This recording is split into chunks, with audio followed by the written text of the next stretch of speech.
On today's Taste of Hennessey, Jonathan and I dig into our love of New York, our recent Sex and the City binge, and of course, who are we? Hey everybody, it's Katie Hennessey. And Jonathan Weaver. We figured you needed one more podcast in your life, right? Why not? Why not? And we feel like we're, the right people to... We're mildly interesting. We're mildly interesting. If you were like a Taco Bell hot sauce, you'd pick the mild, right? Medium tastes better, but we're definitely mild. We're definitely mild, but we're going to get to hot eventually. Anyways. Maybe even fire. Welcome to our living room, workout room. Can you tell it's all Kobe all the time? Office space. If you don't know us, we are married. Guilty. And we met each other at ESPN. We did. 2011. 2012. I was here since 2011. Yes, he's been here since 2011. So we both work at ESPN. Let's get that kind of stuff out of the way first. Giant Arkansas fan. Guilty. Who's going to show you his tattoo? Giant Laker, Dodger, Los Angeles sports fan, local kids who come out and go to other teams. Definitely a fan of them. Sports has been in our lives for quite some time. Yeah. But the whole point of this is, besides just talking about things that matter to us or things that are interesting to us, we don't really have a theme, right? Like a lot of these podcasts you go to, you're just listening to a certain sport or certain... Yeah. It has a focus that usually people gather into that they like. Yeah, and I want this to be like a shared open space where we integrate friends and family and just shows and sports and things that... Probably shouldn't touch that. Probably shouldn't do that. Things that we just care about. I could think off the top of my head 10 different people that I would love to just sit and talk about and hear not only what they do day to day, but also how they're doing. Yeah. Like a phone call with a friend. I feel like that's a little bit lost, especially during quarantine. Everybody's been kind of doing their own thing. I'm guilty of that as well. But I think people just want to, be heard and feel important. And I have a lot of people that I love and care about that I would like to know more about and what they do on a day-to-day basis. And what better than a podcast? What better than a podcast? You know what I mean? You can listen to this. You cannot listen to this. I'm going to try to put some clips on Instagram, but this is our first one. So we just kind of wanted to talk about what we're doing and where we're going to go from here. We don't really have a direction. So... we're just gonna wing it. We're gonna wing it.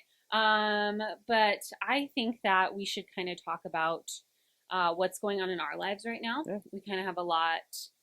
It's like a lot, and then it's like the same all the time, right? So it's kind of... So life is, right? There's a balance of times when it's just chaos and hectic, and other times you're like, what am I doing? What's going on in the world? What are we doing on a day-to-day basis? But yeah, I think we have a good balance of that in our lives. And some people feel a little like lonely, I think, right now, and a little uncertain of what they should be doing or not doing. And I think a lot of the things that we've been taught and the boxes that we're supposed to be checking are changing. I mean, we're in our 30s, and yeah, do we have it figured out? No. Hell no, absolutely not. We're also going to swear on this podcast, so sorry, Janice.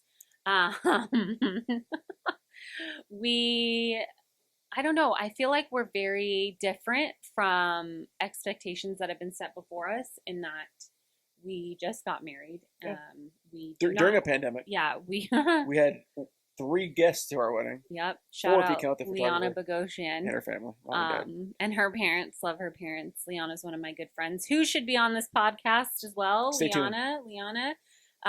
She can get on here and talk about Reed's Ride. She can talk about her job at Nesson. She could talk about being the queen of fucking Boston pizza for all I care, because she is. But my whole thing is there's these expectations that you need to be married and you need to have kids or you need to have this job for so long or just all these things. And I think that this could just be like a good, safe space for people to talk about, like, I have no idea what I want to do, but I really like sitting at home and eating pizza, every third day. And I'm watching into trash it. TV. I'm into it. Like, let's talk about Bravo. John and I just went to a Watch What Happens Live taping. We can't talk about it because we can't talk about it. It's embargoed. The information, the guests. We were a virtual guest once, and now we're in-person guests. So. We were in-person guests, and you better believe that Andy Cohen lit up when he saw his friend Jonathan Weaver. We had some White Claws. We hung out in the studio. We had awkward glances from the other audience members for our awesome Awkward cheering and glances laughing and because applause. if you know either of us, I mean, I sure as hell am not quiet. I'm a Hennessey. He's become a Hennessey in nature in his octave. But yeah, we just want to get on here. We want to tell some fun stories. We want to, like that. Like that was really fun. I haven't been to New York since. I mean, I interviewed for a job right before the pandemic. I interviewed for a job at ESPN right before the pandemic, and I didn't get it. And then the pandemic happened, and that was the last time I was in New York, except for what was that, yesterday? Yep, yesterday. And then I think the thing about New York, if you've ever been there, it's like you either love it or hate it. There's no middle ground for New York City where you're like, oh, I casually go and it's whatever. There's two extremes. It's either you absolutely love the hustle and bustle, the energy of that city, or you cannot wait to leave. And I'm a major, like, can't wait to leave. And that's not a knock on the city. I think that's more reflective of myself and this cocoon on my couch that I've built. And I feel like the taste of New York City that I've had has been very touristy. I haven't really gone with like a New Yorker who's like lived in New York when I was there. There's a different vibe off of those like 3 streets that all the tourists go. Right, exactly. And that's kind of where we've been every time we've gone. Yeah, guilty probably because I tried it. Yeah, but we don't know when, like, we're just trying to navigate. So if you have a good New York place, let us know, somewhere we're missing out on. But we've done the pizza places and the Carrie Steps. The Carrie Steps. Oh God, that's going to be what we talk about next. Is our Sex in the City episode 1 through the movies and discuss. But this last time we were in New York, it was very like purposeful. We drove there. We didn't take the train. Right. We didn't take subways or taxis. We drove right to a parking garage, parked there. Yes, and we walked to where we needed to be. Went to the taping, and we had a great time with the embargoed guest. Any guesses will be great. The episode airs on July 29th on Bravo, and we will be in the audience. Decked out. Don't mind the swear word on my shirt, Mom. Thank you. But that was a good time, and that's kind of the New York that I look for, like the eventized New York. The streets felt the same. I mean, as it was pre-COVID, you had a lot of restaurants that had built outdoor patios. But besides that, it felt very New York. Yeah, it was a muggy day, hot day with the pavement, and it just seemed like New York's like back. That sweaty and steamy New York. It's interesting because like you grew up in Los Angeles. Yeah. You have that big city. I mean, not LA, but yeah. Right, but like, I know what you mean. Like you've been to Los Angeles. My 20s were all LA. You interned at all the big locations in LA. So you get large cities. You drive in like 405 and the 5. You know those big traffic cities. 5. I've taught him so well. but and then me, obviously, like from like middle of nowhere, East Texas, pine trees galore, like slow life and everything. I can understand why I would hate New York. Mm-hmm. But like you think you being from a town that's in a city that's had a lot of like huge growth, like you think you would have an appreciation for a large city, but you have no interest. I just don't. I'm not a New Yorker. But you like Boston, which is a large city. Oh, I love Boston. I think it takes a special person though. Like in New York, you are walking with purpose. You can't look down at your phone or you're gonna get run over. I've almost been hit by a taxi, and I think that is just the perfect representation that I am not a New Yorker. I'm not meant for that.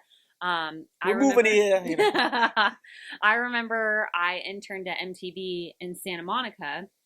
These were during the first Jersey Shore days, so it was like hot Jersey Shore cast, other shows coming up, that kind of thing. Awkward was on, and Hard Times was on.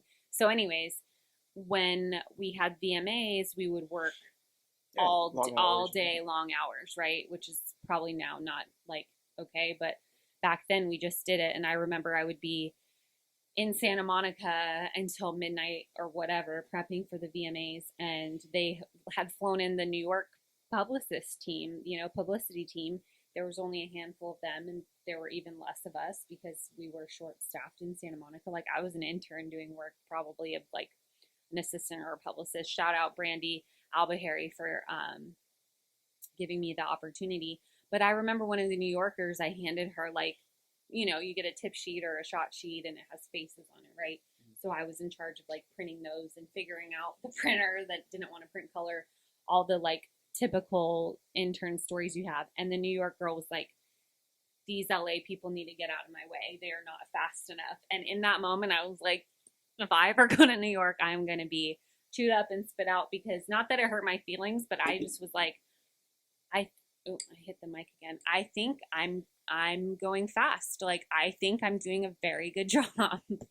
Right, and it's just a different space and time for everyone. Yeah, so I'm not saying I don't like New York, but if you were to ask me, like, hey, would you want to live there? I, like, don't think so, even though we're right next to it. It's just wild to me, like, being from a town of, like, 10,000 folks, like, looking at New York City, and you're like, there's millions of people that live here. Millions, just stacked. And it's not like in my small town that, you know, people worked at the paper plant. Like, okay, so, like, you knew 30 people work at the paper plant. There's millions of people in New York City that you have no clue what they're doing, and their lives are vastly different than what everyone else's lives are. Like, I can't even imagine when we walk around New York, what the hell does an Amazon driver do? Like, where are you stopping? You live on the 35th floor. How do you get your groceries up there? Yeah, we watch $1 Million Listing New York, and every time we're just like fucking blown away at these stairs, and that people just skirt around it. Like, oh yeah, my kid's gonna get on this bus and get off. Like, I don't. And know which subway stop you have to get on, and yes, where do you connect on the subway? But that tells us that we're not meant for that, for us, because people who are there are probably laughing at us right now. And people listening are like, man, that sounds awesome. We should go. It's one of those places that, like, I try to go once a year. Yeah, once a year. Just to, like, remind myself that I got it pretty good in the middle of nowhere, Connecticut. Yeah, I really like our little middle of nowhere. Speaking of middle of nowhere, so another transition. I mean, I want to get back to what you talked about where you live, because John's from Texarkana, Texas, and I love it. When I go home, I feel like I'm at home with the Weavers. It's just, I love that town, but it's quite tiny. And I thought, being from Norco, Corona, California area, that mine was small. But then you go to Texarkana, Texas, and that was probably very bad. Sorry, Paula. Paula and Brian, I love their accents so much. But let's talk about where you're from, John, okay? So Jonathan is from Texarkana, like we talked about. He went to school in Fayetteville, Arkansas, so he's kind of had that small vibe up until ESPN, probably, right? Yeah, you could. I mean, yeah. Yeah. Even ESPN out here, it kind of feels like the middle of nowhere. In Arkansas, I mean, there's obviously, you know, I graduated in class of like 6,000, so I mean, it's. My Cal State Fullerton College of Comm was 10,000, so. Okay. And. But I mean, I feel like. Yes, Texarkana is small, but I never had that small town mindset. Like, I felt like moving out on my own to Connecticut to work at ESPN was always a dream. Yeah. A lot of my friends and people I went to high school with, they were happy and content being whatever the job description was in Texarkana. So I never felt like I was constrained to my hometown. Okay, because you just always kind of. I never was like, yeah. Some people are like, this is their bubble, and they can't go out of that bubble. Right. A lot of people from my hometown too, same way, or my high school. And I think me and you both were at a point in our lives where we felt like we could go outside that bubble and succeed, and I think we've thrived. And I think it takes a special person, but also, like, it's interesting to see how our lives ended up. I just think you're an interesting person in general. Like, obviously, I married him, so I like a lot about him. But even just hearing you talk and open about this, like, I think it's interesting for people who know us, because you're kind of like this enigma, right? Like, everyone thinks that you're so nice, and you are very, very nice. Let's not get it. I got my hair done today, and he walks in and gives me a coffee and is like, hi, to my shout out, my hair artist. Her name's Brooke, and she is an artist. She literally uses a paintbrush. She's an artist. I mean, there's a reason I'm wearing a hat. Anyway, Sport Clips. Shout out Sport Clips. They mean well. John walks in and walks out of the room. 2 seconds. She's like, he's so incredibly nice. I'm like, I know. She has to say that. She wants a good tip. No. She's very sweet. And she's just telling the truth. But I think that that's one thing that will be interesting about us doing this podcast is I think sometimes people think, thank you for adjusting my microphone. Put your face in there. My face. I think that people sometimes don't know you as well as they could, because it's purposeful.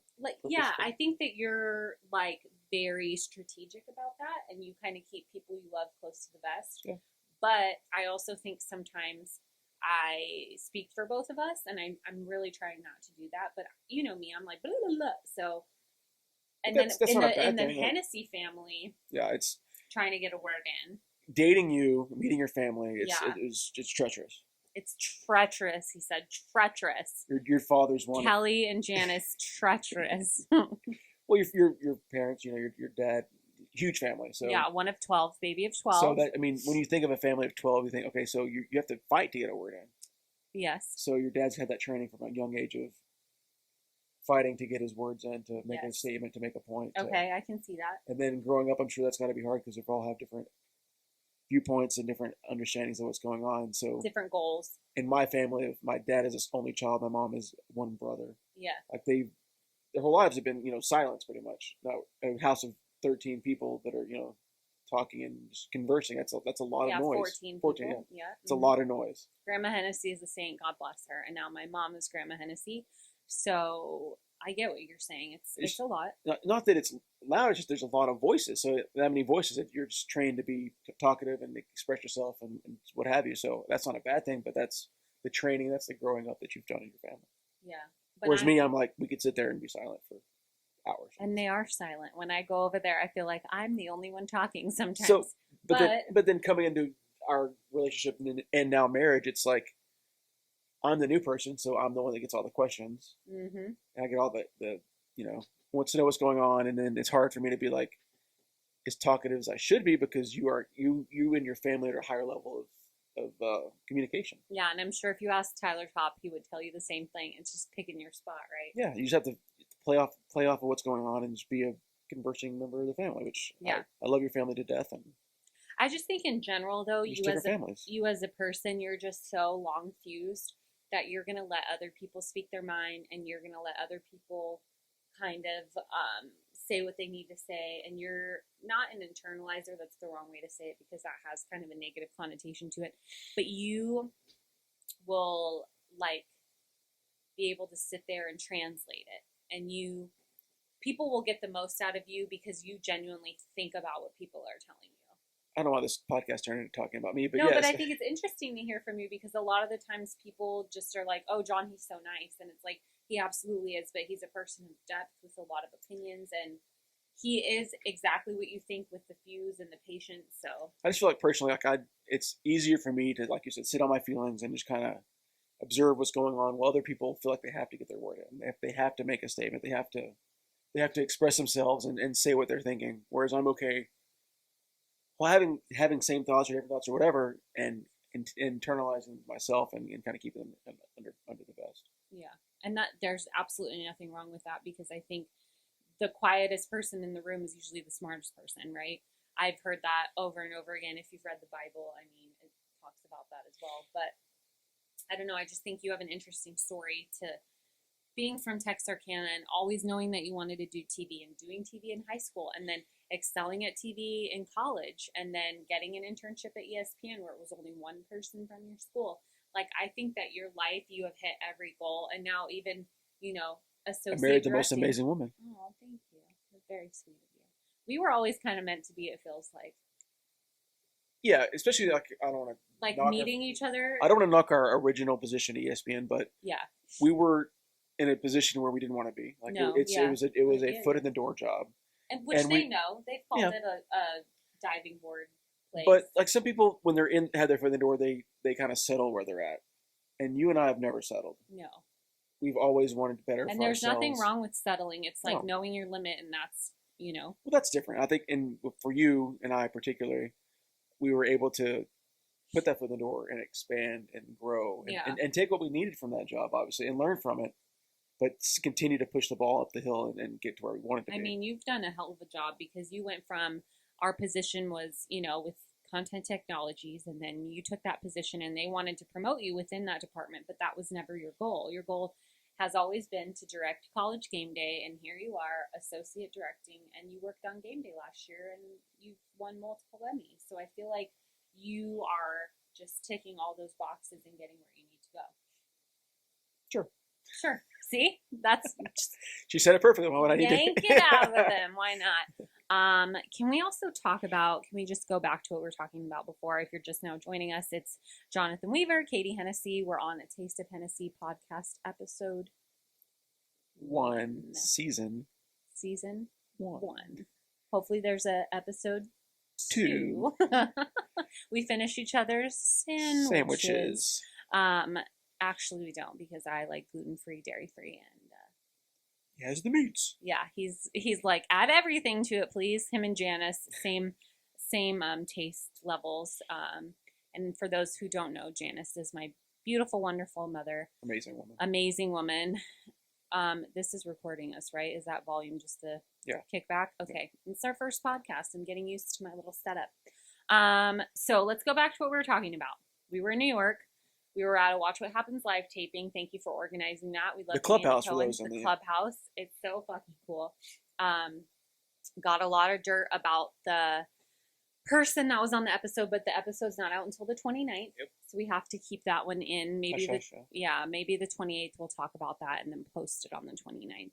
But I want to go back to something you said. You said in New York there are the Sarah Jessica Parker, Carrie Bradshaw steps. And that leads me to quarantine activities. Insert graphic here. We have watched every episode of Sex and the City up until the movies together. But so you've probably watched it multiple times. I was sitting there actually like kind of mentally like ticking in my head. Have I seen that one? I probably out of all of them didn't see like 5 episodes. And then another topic, which is kind of fun, is so you didn't watch HBO's original. You watched the reruns. No, I didn't. I mean, I only discovered Sex in the City, I think, when I lived by myself in Burbank. So what was I, 23 or 24 when I first discovered that? So you watched on reruns on I would watch reruns on E! And Bravo So we're sometimes. talking edited for TV, yep, edited for time. Out, and for time. So you've probably learned some more from the series. Oh yeah, as a multiple season viewer. Yeah, lots of there. I mean, I think that show's great, but again, it's like New York City. You love it or you hate it. I don't think there's really. I think if someone puts that on, you're not going to sit and casually watch 8 episodes in a row unless you like it, and that's kind of what they do on E! Is they just. They have Swing the rights to it, and they just sit and pump it out. It's like E! And MTV and these networks have kind of turned into like re-airings of popular, cult-like following shows and movies. Like we see The Devil Wears Prada every single time we turn on MTV, pretty much, to watch Catfish. Love you, Cammie. We love you, Cammie. I'm going to try to get you to talk to us. I've booked Cammie at work, actually, and she is fantastic. She is a beautiful human being. But anyways, we watched Sex and the City all the way through. And I just wanted to get a couple quick thoughts from Jonathan on this because I was shocked at who his favorite character was. Shocked. I mean, honestly, I think everyone's... Does anyone have a guess? This is everyone's favorite character. No, it's not. If it's not, then you've poorly watched the series. Here is the big reveal for episode 1. We are going to tell you, and I'm going to tease this too as the tease. So I'm not going to reveal it right now. No, you're going to reveal it, but the tease is going to be listened to here at minute 23 what Jonathan's favorite Sex and the City character is. So if you guessed... Am I saying it? You're going to say it. Right now? Yeah. Come on, don't get shy now. You love her. Shar. He loves Shar. And by Shar, we mean Charlotte. Charlotte Kristen York. Davis, Kristen Davis. She's beautiful. She's the star of the show. She is not the star of the show. It should be called Charlotte in the City, not Sex in the City. SJP. Took me Kick rocks. So we're going to do our rankings right now of Sex in the City characters. So we go favorite to least favorite. Okay. You go first. Okay. And this is I don't also know their names, this is also two. You just named 2 of them. So this microphone we need to learn some framing here. We are going to go from also putting your hands on the table. I know.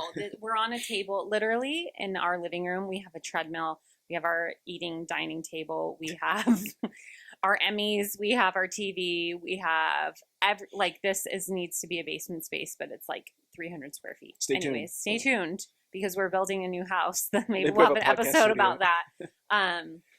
So it's going to go from your favorite to your least favorite, but also keeping in mind, like you're gauging the value of them to the show. Okay. Right? Yeah. Okay. I got to rack my brain to make sure I have all the names. Okay. You know I'm talking about. Samantha, Miranda, Carrie, Charlotte. Charlotte's last? Yeah, that's why when you said that, I was God. like, and like it doesn't even match up with your celebrity crushes. So John's celebrity crushes he's told me in the past, and I'm like, go for it. Hayden Panettiere, which beautiful, stunning, kind of on the off the path right now. And Mila Kunis, who I absolutely am like, yes, love her. I've been around Mila Kunis one time, not Hayden. Mila Kunis is a gem. She's beautiful. I gave her a drink and she asked me to make it stronger. So she's the badass of that couple, in my opinion. But anyways, it was just interesting because I'm like, those don't equal Charlotte to me in my brain. So you tell me your ranking. Charlotte, number one, obviously. Okay, obviously. Why? Because she's just a kind-hearted soul that cares for others, and she's the glue to that foursome. She kind of is, because she just kind of tells people how it is, but like in a polite way. And plus, like, without her, then everyone's just like a wild child. Like, you have Carrie being annoying. And I mean, we both can agree Carrie's very annoying. Carrie was the villain of that show as well. You've got the ginger not figuring it out. Oh my God, you can't say the ginger. I don't know her Miranda. Miranda. And then what's her name? Samantha. We just have a lot of unpredicted sex. So I would go, but okay, hit so it. So Shar, Samantha, okay. Miranda, and then Sarah Jessica Parker. Okay, Carrie, and it's a damn shame because and then Big versus what's the guy's name? Oh, Aiden should have married Aiden. Burger. She married Burger. Hopefully in the next movie, Burger, get the fuck out of here. Hopefully in the next movie she comes to her senses for the third or fourth time and gets with Aiden. Yeah. So who's your number one? My number one is Samantha, and who's not she's not on the reboot. Without her in the show. Without Samantha, it would be Ann the City. And it would plus, yeah, and like 8-year-olds could probably watch the show if she wasn't. Yeah, but that's what makes it like spicy. That was the edginess of what made it an HBO show.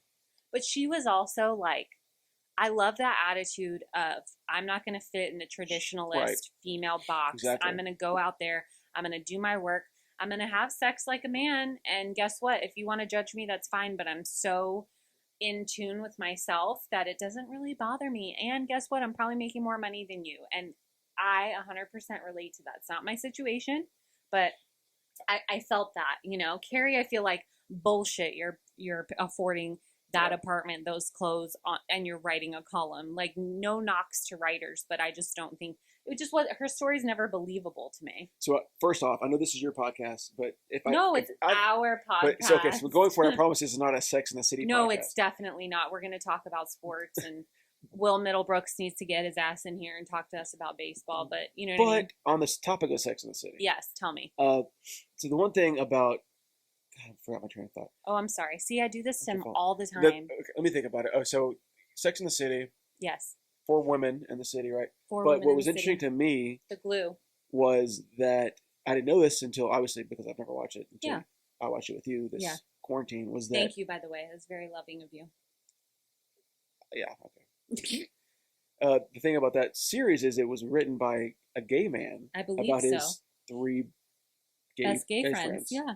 Let's make sure that that's right. If that's wrong, someone fact check us. But that's what we've heard. But believing that now and then watching the show, it's interesting because it's like then that kind of changes the dynamic of the series, and then it's interesting. It's an interesting way to look at a series. Yeah, if you looked at it as 4 gay men and their lives in New York, I mean, it to me it translates. Yeah. I feel like that. I mean, I'm not a gay man, but I feel like that can be an accurate depiction there. But it makes it, because when you think of the series, it's just 4 women, being like best friends. But then when 4 gay men and it's written as gay men portrayed by females, it's interesting. It's the way of, it is interesting because I wonder if there's like, it's expected because it's women. Like that genderism of things always is interesting to me. Like, it's expected that Carrie's gonna go spend her bottom dollar on some new shoes. But if a gay man did that, well, he's got a job. It's his money, right? You know, or any man. Yeah, I don't know. I feel like it's a show that's interesting to look at, and I think the spinoff will be interesting. But we'll have to see how that goes without the Sex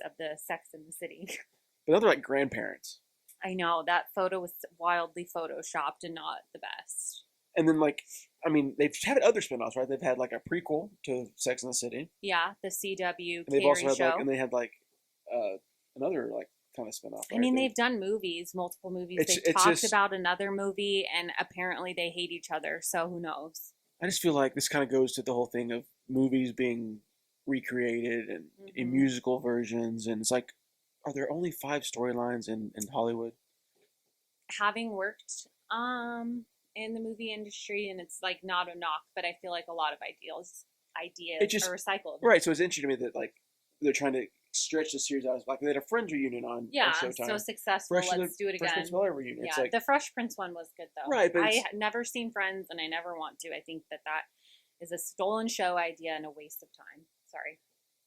But I mean, the thought's the same. It's like, why can't, instead of having new content, it's like, let's just have a reunion of something that happened in the 90s. Yeah, because it hit so big, and now it's coming back around with this Gen Z TikTok culture. You know, I see clips of Rachel on TikTok. And that's how you know you're old, when you're watching stuff that was new to us as children. And yeah, but I didn't watch Friends. But you knew it existed. I knew it existed. Yeah.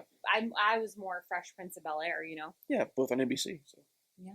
It must be an NBC job. When I interned at NBC, I had a desk. She's done a lot, folks. I had a desk right next to. I did entertainment TV publicity, very specific. I had a desk next to the guy who was the publicity point person on Friends, and that was, I mean, all the crazy stories, intern stories that you want to know, I will tell you, because it is very much like Devil Wears Prada.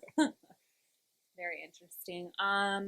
So yeah, this is our podcast episode 1. It's me and Jonathan, and we're gonna try to get some guests in here. I think Amy Praw-Canarak, she's gonna jump in here and tell us about her, you know, what she's got going on with her 2 beautiful girls. And you know, she's been at multiple different studios now. She works hard and kicks ass, and I think she'd be a very interesting guest. Because being a mom doesn't define you. And no. It either does your job. So it's great to see a balance of both from people in huge parts of the industry. Which I think is a unicorn, because during my time, again, this is only my experience, I'm not saying this is for everybody, I've seen it either one way or totally the other way, and it's hard to find that balance. Like, bravo to any families out there, people who are making it work, especially during quarantine and having kids at home. Like, it's not easy. I don't know how they do it. I honestly don't. There's major kudos, even without a job. Like, take the job out of it.